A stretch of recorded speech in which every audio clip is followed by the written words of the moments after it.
구독자 여러분, 안녕하세요. 오랜만입니다. 제가 한동안 다른 일로 유튜브를 촬영하지 못했습니다. 근데 이제 김태건의 부동산 경매 학원을 오픈했고, 이제 본격적으로 유튜브를 촬영을 할 생각입니다. 여러분 많이 사랑해 주시고 자주 시청해 주시기 바랍니다. 자, 제 유튜브는 중개 실무와 경매 실무 두 가지로 어, 구성해서 촬영을 할 생각입니다. 오늘은 첫 번째 그 중개 실무를 먼저 한번 어, 터치해 보도록 하겠습니다.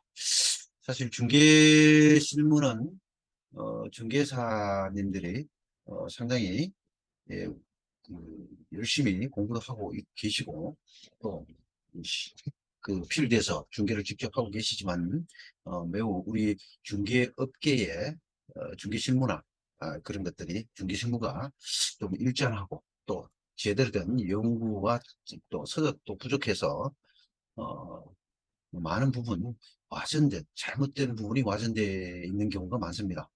그래서 그런 것들을 제가 유튜브를 통해서 좀 바로잡아 볼까라는 생각도 가지고 있습니다.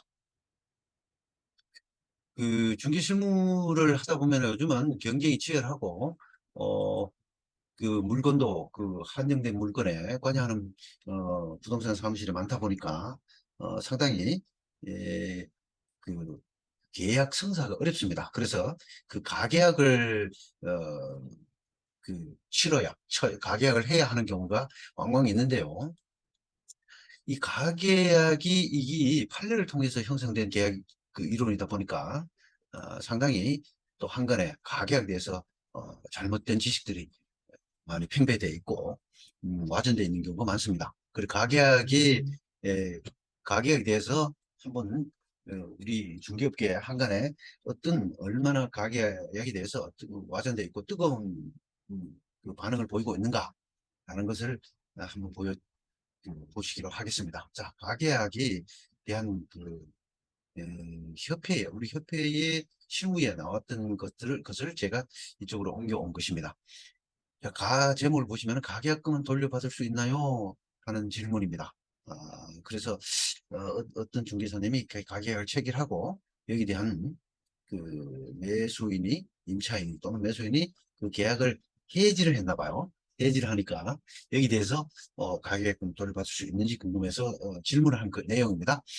원룸을 안내하고 세입자가 오케이 해서 보증금 500에 30, 월 36만 원으로 구두 역전하고 가계약금으로 50만 원을 주인 통장으로 입금을 했답니다. 3일 뒤에 계약서를 쓰기로 하고요. 다음날 세입자가 마음이 바뀌어 계약을 해지하겠다고 하고 가계약금을 돌려달라고 어, 했나 봐요. 그런데 임대인은 돌려줄 수 없다고 하고 있답니다. 문서로 남긴 건 없고 임대인 계좌로 임대한 가계약금을 세입자가 반환받을 수 있는지요? 라는 것이 그 질문입니다. 보시면은 여기 뭐 평택박사라는 이름으로 작성되어 있습니다만은 원래 작성자는 또 밑에 S부동산 공유중개사 사무소입니다. 제가 앞으로 이 볼드 처리해서 이렇게 명칭을 부동산 사무실 실제 작성했던 부동산 사무실인데 이것을 볼드 처리해서 표시하도록 하겠습니다. 돌려주어야 할 것입니다. 그 이유는 계약금 계약에 따른 해제 시 해약금 약정이 없었기 때문입니다. 이렇게 답변을 해주신 분이 있고요. S부동산에서 그런 답변을 해주셨습니다. Y부동산 사무소에서는 저는 가계약도 계약금이라 생각해서 임차인이 돌려받을 수 없다고 생각합니다만 글대로라면 임차인이 계약을 해지하겠다고 한다면 임차인 스스로도 가격일지라도 계약은 계약이라고 인지하고 있는 상태입니다 하고 답변해서 이것은 이분은 Y공인중개사는 돌려주지 않아도 된다라는 취지로 말씀을 하신 것 같습니다. 그 다음에 땡땡 공인사무소에서는 해제 약정이 없으므로 반환받을 수 있습니다라고 답변을 했어요. 1번 S부동산과 같은 견해입니다. 자, D 공인중개사무실은 가계약 당시 계약의 중요한 내용들이 확정이 되었다면 돌려받을 수 없습니다. 이 D공인중개사 분이 대법원 판례를 좀 알고 계시는 것 같아요. 2006년 11월 24일 선고한 대법원 판례를 실어주셨네요. 부산지방법원 지법 판례도 올려주셨고요. 그 다음에 Y공인중개사가 또 답변을 달았고요. 또 뭐 계약이 성립이라 하면은 구두를 하든 계약서를 쓰든 가계약을 하든 계약입니다. 그렇게까지 이 가계약을 그렇게 단정적으로 이렇게 하시는 거는 좀 무리가 없지 않아 있습니다. 구두로 했다고 마음대로 없는 것을 한다면 믿음의 정의가 사라지게 되기 때문입니다. 계약서를 쓰는 이유는 서로의 의사가 잘못 전달될 수 있고 나중에는 내용을 잊어버려 서로 간의 다툼을 방지하고자 증거를 확실히 하기 위함입니다.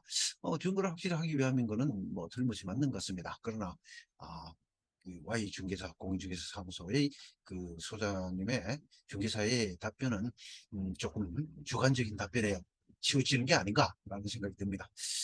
그다음에 M 중개사는 지난번에 이런 상황을 미연에 방지하기 위해 문자 메시지를 잘 활용하려고 하신 기획이 있어서 올립니다. 가계약금을 받으시면 임대인과 임차인에게 다음과 같은 문자를 보내시면 분쟁 해결에 도움이 될 것입니다. 뭐 물건 소재지, 두 번째 임대 금액, 계약금, 가계약금, 본계약 예정일, 장소 등등을 올리면은 뭐 이렇게 어, 반환받을 수 있다. 뭐 이렇게 했는데 사실은 이 말씀도 M 중개사 말씀도 한편 일리가 있습니다. 그 다음에 H 공유전 가계약금도 계약금이라고 알고 있습니다. 3일 뒤에 약정이 있었고 만약 가계금이라고 영수증에 명시하고 언제까지 결정하겠다고 기간을 명시했다면은 돌려받을 수 있다는 걸로 알고 있는데 이분도 뭐 주관적인 생각이 치우쳐 있고요. 자, 그 다음에 땡땡땡땡땡 공인중개사 민법 어디에도 없는 가계약을 공인중개사인 우리들만이라도 써서는 안 될 듯 싶습니다. 이분은 가계약을 아직도 이해를 하지 못하고 계시는 것 같아요. 가계약이 뭐 성문법에는 가계약이 없지만은 대법원 판례가 인정하고 있고요. 가계약은 얼마든지 있을 수 있습니다. 자, 그 다음에 땡땡땡 공인중개사 가계약이라고 하면은 임차인은 계약이 아닌 줄 오해합니다. 임대인은 돌려주려고 하지 않지요. 그래서 계약금 일부라도 받으면 정식 계약과 같은 거라고 해야 중개 시 편한 것 같습니다. 가계약금도 정식 계약과 마찬가지로 알고 있습니다. 이분도 역시 가계약금에 대한 오해를 하고 계시네요. 가계약금을 주관적으로 해석하고 있네요. 가계약 자체가 민법상 없는 단어입니다. 또 위에서 땡땡땡땡땡 공인중개사 또 이렇게 반박을 하네요. 사전에 돌려줘야 한다고 협의가 없다면 돌려줄 필요가 없습니다. 그렇지는 않죠. 가계약서의 명칭을 다음 땡땡 중개사 가계약서의 명칭을 협회에서 정의하여 주면 좋겠네요. 이분 상당히 위험한 분이네요. 물론 가계약서의 서식도 어, 물론 가계약서의 서식은 계약 자유 원칙에 의해서 할 수 있어요. 그러나 가계약이 대부분 판례에 의해서 인정된 것이기 때문에 이거는 위험한 생각입니다. 전문가 집단이 이래서야 쩝쩝 이렇게 음, 또 땡땡 공인중개사는 개인적으로 가계약이란 말을 굉장히 싫어합니다. 그러네요. 계약서 미작성, 계약금 일부 입금 시라고 하더라도 이미 조건은 협의가 됐을 것입니다. 저 같은 경우는 특별한 경우만 반환해주는 조건을 겁니다. 그렇게 그 조건을 거는 것도 괜찮겠네요. 그죠? 자, 이렇게 별 5개 땡땡땡땡땡 중개사가 땡땡 부동산님께 이렇게 계약은 청약과 승낙에 의해 결정된다고 합니다만 오케이 답 이후 반대로 다음날 집주인 마음이 바뀌어 계약을 해지한다고 합니다. 이때 집주인은 가격을 핑계로 새로 입주할 임차인에게 계약금 50만 원을 돌려줘도 되는지요? 제가 보기엔 50만 원은 쌍방이 정한 증거 근무로 알고 있습니다만 이렇게 에, 또 답을 걸었습니다. 지금 얼마나 가계약에 대해서 우리가 잘못된 주관적 판단도 있고 와전된 내용도 상당히 많은 걸 보실 수 있습니다. 다 중간에 조금 어, 중간에 것들은 생략하고 마지막으로 제 견해를 한번 피력해 보겠습니다. 가계약 역시 여론이 상당히 뜨겁죠. 계약은 청약과 성명에 의하여 성립하고 구두에 의하여도 성립되기 때문에 계약 실무상 가계약을 부인할 수는 없습니다. 다만 가계약을 인정할 경우 그 가계약이 본계약으로서 효력이 있느냐 없느냐가 바로 관건인데요. 어떤 때에 본계약으로서 효력이 있느냐고 이리적으로 말할 수는 없고 사건에 따라서 구체적으로 판단해야 합니다. 대부분 역시 여러 판례에서 구체적으로 판단하고 있습니다. 따라서 중개사는 의뢰인이 가계약을 원할 경우에는 반드시 가계약이 본계약으로서 효력을 발생할 수 있도록 계약서를 작성해야 할 것이며 해제 시에는 그 계약금 또는 가계약금의 일부를 어떻게 반환할 것인가도 분명히 해야 합니다. 그렇지 않으면 분쟁에 휘말리게 되죠. 이제는 갈수록 의뢰인의 의식 수준이 높아져서 계약이 성사되기 쉽지 않고 가계약금을 걸고 추후에 계약서를 작성하려고 하는 사람들이 많습니다. 따라서 가계약에 관한 이론을 정리하고 그에 관한 계약서를 작성하여 컴퓨터에 입력해 두고 활용할 수 있어야 합니다. 가계약의 의미나 조건, 효과, 또 판례, 사례, 가계약으로서 효력이 있는 경우와 없는 경우의 계약서 서식 등에 관하여 이에 대해서는 제가 쓴 부동산 중개 실무라는 책, 이 책의 제1권 3편 1장을 참고하시면 위와 같은 여러 주관적 견해나 분분한 의견이 나올 필요 없이도 정리가 되실 것입니다. 자, 오늘은 우리 가계약에 대해서 처음 유튜브를 오랜만에 한번 시작해 봤습니다. 이 가계약에 대해서 답변을 하신 분들도 상당히 많고 여기에 관해서는 주관적일 뿐만 아니라 상당히 와전되어 있는 것을 보실 수가 있습니다. 한마디로 가계약은 한마디로 조건을 이리적으로 돌려줄 수 있다 없다라고 판단할 수 없고요.